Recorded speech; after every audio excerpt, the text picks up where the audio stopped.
இரண்டாம் தர ஆசிரியர் A grade, C grade, B கிரேடுங்கிறீங்களா? அதில் அந்த ஆசிரியர்களை எங்கெங்கே பணி நியமனம் செய்கிறீங்க?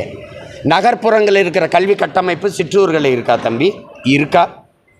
இங்கே கழிவறை இருக்குது, விளையாட்டு திடல் இருக்குது, கணிப்பொறி இருக்குது. அதெல்லாம் எங்கள் கிராமத்தில் இருக்கா? சொல்லுங்கள். நான் பிறந்த ஊரில் இருந்த பள்ளிக்கூடத்தை அது இடிஞ்சு வச்சு வாக்கு செலுத்த மட்டும்தான் வச்சுருந்தோம். நான் இடிச்சுட்டு கட்ட போகிறேன்னு அரசு இப்போ தலையிட்டு அது கட்டுது. ஏன்னா என் சொந்த ஊர்னால அதை திருப்பி பேசுவாங்கிறதுனால கட்டுது. அப்படி எல்லா ஊர்லேயும் ஒரு சீமான் இருக்கணுமா? இருந்தால் தான் கட்டுவீங்களா? அப்போ நீங்கள் சம கல்விங்கிறது இருக்கா? நான் திரும்ப சொல்கிறேன். எங்கள் அம்மா 100 நாள் வேலைக்கு போகிறான், என் தங்கச்சி போகிறா, எங்கள் அக்கா போகிறான். அவள் உப்புக்கு, ஊறுகாய்க்கு, பாலுக்கு, தயிருக்கு, அரிசிக்கு, பருப்புக்கு, எண்ணெய்க்கு என்ன சரக்கு மற்றும் சேவை வரி கட்டுறாலோ அதை தான் இந்த நாட்டில் அதானி அம்பானி மனைவிகளும் கட்டுறாங்க, அவங்க குடும்பத்திலும் கட்டுறாங்க.